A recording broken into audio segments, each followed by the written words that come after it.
Friends, फिर से मैं आपके पास सामने आ गई हूँ, जिसे जो आपका चैनल का नाम है डेजी डेंगे के इकोनॉमिक्स फंडे। तो आपको इसे मैंने प्रॉमिस किया था, आपको इसे मैंने वादा किया था कि मैं आपके लिए इकोनॉमिक्स को अच्छे से, अर्थशास्त्र को इजी और सरल भाषा में कैसे आपको समझा सकूं।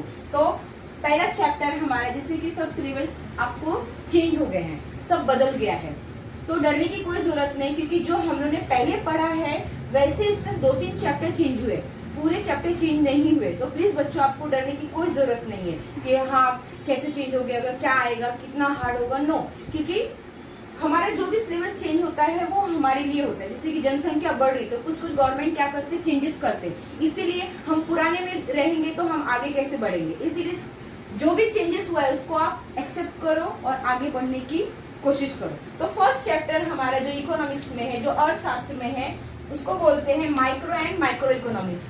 माइक्रो आप बोलोगे मैम आप तो इंग्लिश में पढ़ा रहे हो, हिंदी तो है ही नहीं। तो प्लीज, हिंदी इंग्लिश सब भाषा एक है, सबका सम्मान करना हमारा फर्ज है। तो कुछ आपको इंग्लिश के शब्द भी आने चाहिए। तो इसको हिंदी में बोलते हैं वशिष्ठ और समिष्ट अर्थशास्त्र।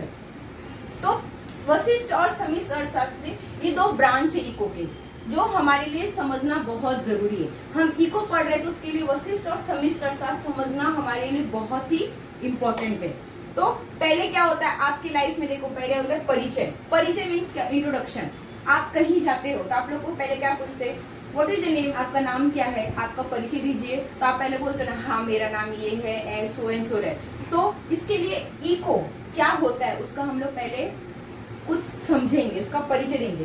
तो आधुनिक अर्थशास्त्र, आधुनिक मीन्स अभी, आधुनिक अर्थशास्त्र में विभाजन सामान्य, वशिष्ठ एंड समिष्ट अर्थशास्त्र, इन दोनों एक शाखाएं हैं। जिससे एक पेड़ होते हैं, पेड़ के बहुत सारे शाखाएं हैं। तो इकोनॉमिक्स एक पेड़ है, बहुत बड़ा पेड़ है, उसके 2 शाखाएं हैं, शाखाएं, ठीक है। उसको एक शाखा में क्या आता है, वशिष्ठ, और एक में समिष्ट। तो ये 2 शब्द, ये जो शब्द है ये अंग्रेजी भाषा के ग्रीक, क्या है, ग्रीक शब्द से आया गया है, जिसे बोलते हैं माइक्रो इकोनॉमिक्स। क्या बोलते हैं, माइक्रो इकोनॉमिक्स। उसका अर्थ होता है सूक्ष्म। आपको मालूम है ना, माइक्रोस्कोप आपने देखा होगा, जिससे हम छोटी छोटी चीजें दिख जाती है, बहुत लोग यूज करते हैं, तो उसको बोलते हैं सूक्ष्म, मतलब छोटा। तो उसका अध्ययन किया जाता है हिंदी शब्द में। और सेकेंड है समिष्ट अर्थशास्त्र। समिष्ट अर्थशास्त्र को भी उसी तरह ग्रीक शब्द में जो बोलते हैं माइक्रोस, माइक्रोस मीन्स बड़ा, व्यापक, बहुत। समिष्ट का मतलब होता है बड़ा, जिससे आपको मैं फिर से सिंपल भाषा में समझाती हूँ। वशिष्ठ अर्थशास्त्र का मीनिंग होता है छोटा, समिष्ट अर्थशास्त्र का मीनिंग होता है बड़ा, ठीक है, इतना समझ में आया। तो ये जो हमारे जो 2 चीज है, 2 चीज समझना अर्थशास्त्र के लिए बहुत ही इंपॉर्टेंट है, बहुत ही महत्वपूर्ण है। तो उसके बाद हम देखते हैं कि वशिष्ठ और समिष्ट अर्थशास्त्र का प्रयोग सर्वप्रथम ओसलो जो है ना, जो बहुत बड़ा विश्वविद्यालय है के सुप्रसिद्ध अर्थशास्त्र प्रोफेसर रेंगेन फिशर ने किया है। किसने किया है, ओसल विश्वविद्यालय के प्रोफेसर रेंगेन फिशर ने किया है। कब किया है, 1933 में, कभी 1933 में, कभी 1933 में, 1933 में।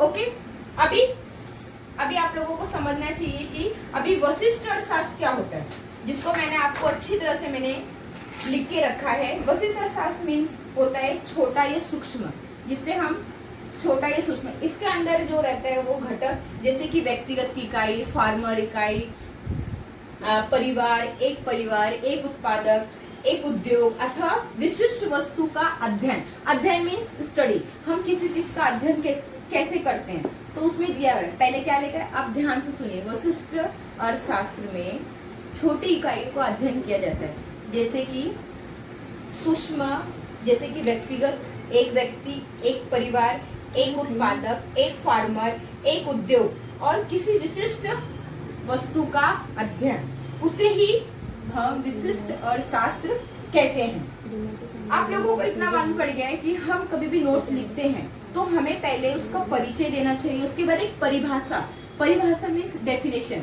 जो हम लोग बोलते हैं कि परिभाषा किसकी परिभाषी होनी चाहिए, उसका परिभाषा कैसे है।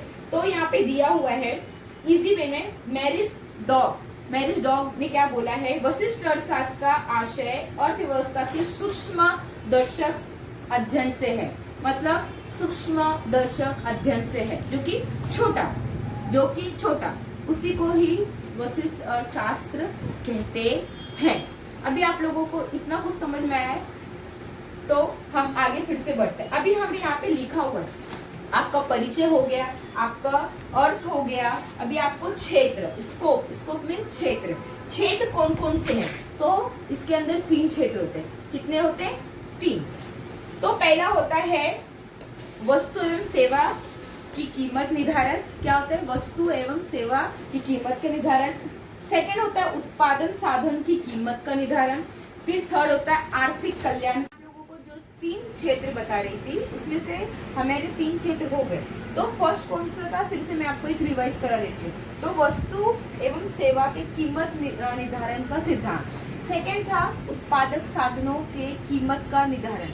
थर्ड है लास्ट आर्थिक कल्याण का सिद्धांत। ये 3 हमारे क्षेत्र हैं। तो मैंने आप लोगों को क्या क्या पढ़ा है? वशिष्ठ अर्थशास्त्र के परिचय, उसके बाद एक परिभाषा, उसके बाद क्षेत्र। अभी हम सबसे इम्पोर्टेंट जो हमारे एग्जाम में, हमारे बोर्ड के पेपर में बहुत बार पूछा जाता है, वो है वशिष्ठ अर्थशास्त्र के फ्यूचर्स मीन्स विशेषताएं। आपको मालूम है विशेषता मीन्स क्या होता है? कोई भी चीज को, जैसे एक मैं हूँ, मेरी क्या विशेषता है? मुझे पढ़ाना अच्छा लगता है, समाज सेवा अच्छा लगता है, तो ये क्या है? मेरी विशेषता है।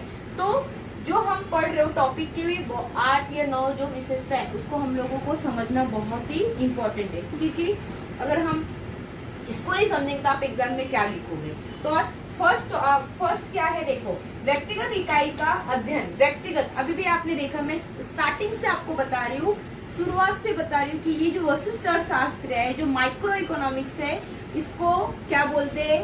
एक किस चीज में अध्ययन करते हैं? व्यक्तिगत अध्ययन मीन्स इंडिविजुअल यूनिट में इसका स्टडी किया जाता है। वो ग्रुप में नहीं किया जाता है, इसको संपूर्ण, जैसे मैंने आपको समिष्ट को क्या बोला, वो संपूर्ण अर्थशास्त्र का अध्ययन करता है। ये क्या करता है? व्यक्तिगत का अध्ययन करता है। तो फर्स्ट टॉपिक आपको क्लियर हो गया होगा कि व्यक्तिगत का अध्ययन किया जाता है। सेकंड क्या है इसमें? देखिए, आपको लिखा है कीमत सिद्धांत। कीमत सिद्धांत, अभी कीमत आपको आपके क्लिक हो गया होगा आपके माइंड में। कीमत मीन्स प्राइस।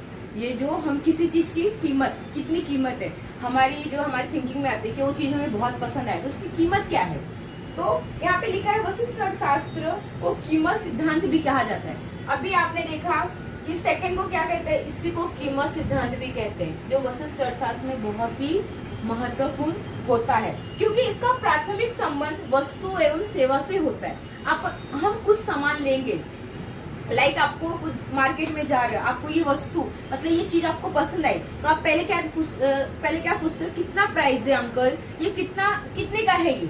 उसके बाद आप डिसाइड करते हो ना कि आपको लेना है कि नहीं लेना है, या डिसाइड करते हो हाँ ये पैक करके दे देना। नहीं, आप पहले क्या बोलते, इसकी कीमत कितनी है।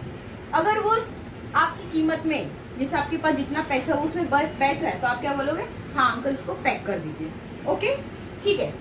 तो थर्ड आ रहा है विभाजित करण मीन्स विभाजित। आपको मालूम है कोई भी चीज को, अगर ये हम क्या पढ़ रहे हैं, याद रखना, वशिष्ठ अर्थशास्त्र पढ़ रहे हैं, तो उसमें आप लोगों को हर चीज को क्या करना है? सूक्ष्म अध्ययन करना है। तो विभाजनकरण, अभी आपके पास एक एप्पल है, ठीक है, एक एप्पल है। अगर आप पापा आपके पिताजी एक एप्पल लेके आए, तो उसमें आपके 4 भाई है, तो उसको क्या करना पड़ेगा? उसको स्लाइस में काटना पड़ेगा।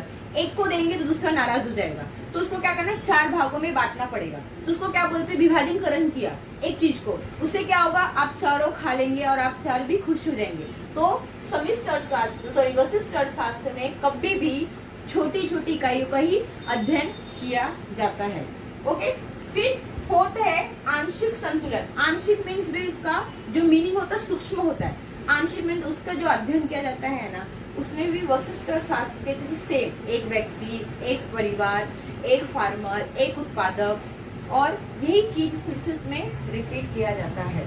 तो ये आपको, और मैं अब भी आपको एक बता देना चाहती हूँ, जो आंशिक संतुलन है ना, ये कभी कभी बोर्ड में या आपके जो पेपर आएंगे ना, उसमें ये परिभाषा आती भी है। तो ये सेम लिखना है, जो अगर विशिष्ट अर्थशास्त्र का जो लिखते हो उसका भी अगर यहाँ पे लिखा तो भी आपको मार्क्स मिल जाएंगे।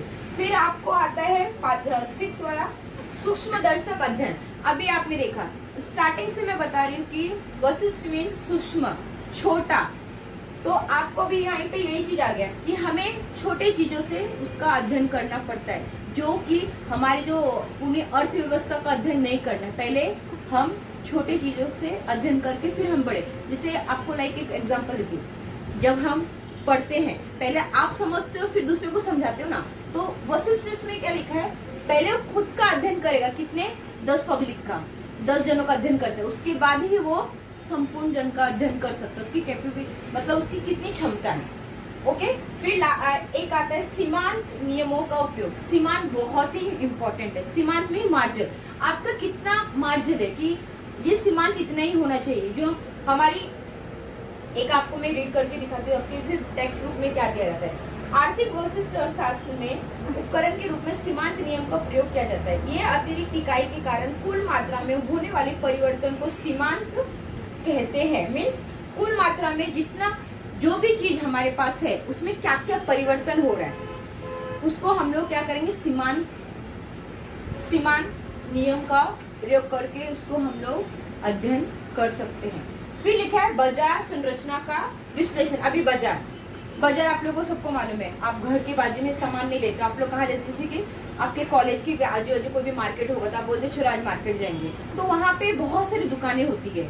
तो आप किस चूज करते हैं, मुझे एक दुकान में जाना है, ऐसे थोड़ी सोचते हो कि आज मैं 10 मार्केट फिरूंगी। नो, आप सोचोगे इसमें बहुत सारे, तो एक दुकान में घुसोगे तो उसमें देखोगे कि क्या क्या है, मेरे बजट में बैठ रहा है कि नहीं, मेरे पास उतना पैसा है कि नहीं, तो फिर वो सामान को आप देखोगे। तो बाजार में बहुत लोग रहते हैं, तो एक होता है एकाधिकारी, एक होता है प्रतियोगी अधिकारी। आपको ये जो बहुत सारे चीज नाम है ना, वो अभी आपको समझ में नहीं आएगा। तो ये जब आगे के चैप्टर में ना आपको ये क्लियर होगा कि एकाधिकारी मीन्स क्या होता है। मैं थोड़ा सा बता देती हूँ। एकाधिकारी मीन्स जो वो सामान खुद ही बनाता है और खुद ही बेचता है। अगर वो 500 रुपए बोल रहा है उसकी प्राइस, तो 500 रुपए, दूसरी जगह आपको वो मिलेगा नहीं, क्योंकि उसका एकाधिकारी। जैसे ट्रेन, आपको एग्जाम्पल बहुत ईजी से, ट्रेन किसकी है, मेरी है, आपकी नहीं, गवर्नमेंट की है। गवर्नमेंट ने जब चाहा 5 रुपए कर दिया, गवर्नमेंट ने चाहा तब 10 रुपए कर दिया, उसपे किसी का भी अधिकार नहीं रहता है, तो उसको बोलते हैं एकाधिकार। ठीक है। फिर लास्ट में आता है सीमित क्षेत्र। अभी आपने यहाँ पे पूरा देखा कि सूक्ष्म, आंशिक, व्यक्तिगत अध्ययन, लास्ट में सीमित क्षेत्र। कोई चीज वशिष्ठ अर्थशास्त्र में सीमित होता है, जिससे आपको कोई चीज की लिमिट होती है, आज 10 बजे सोना है, सुबह 5 बजे उठना है, ये क्या है, सीमित है, हमें इससे ज्यादा नहीं करना है, 2 रोटी खाना है, कोई भी चीज की एक लिमिट होती है। तो इसकी लिमिट क्या होता है, सीमित क्षेत्र में ही ये रहना चाहिए। तो आपको अभी जो 8 चीज है ना सीमित क्षेत्र में, आपको मैं बता देती हूँ। वशिष्ठ अर्थशास्त्र में केवल व्यक्तिगत आर्थिक इकाई को अध्ययन किया जाता है। किसका, अभी भी मैंने आपको फिर से रिपीट किया, देखो सुनो। व्यक्तिगत में सूक्ष्म या छोटा, ये सेम चीज क्या होता है, इसमें सीमित क्षेत्र में ही आता है। तो इसमें है ना संपूर्ण अर्थव्यवस्था का अध्ययन नहीं करते हैं। क्या होता है, संपूर्ण अर्थव्यवस्था का अध्ययन नहीं करते। लाइक आपके पिताजी, आपके 4 परिवार में आप हो, मम्मी है, पापा हो और आपके भाई, ये 4 जन को ही देखेंगे, आपके आजू बाजू आपकी सोसाइटी वाले को नहीं देखने जाएंगे।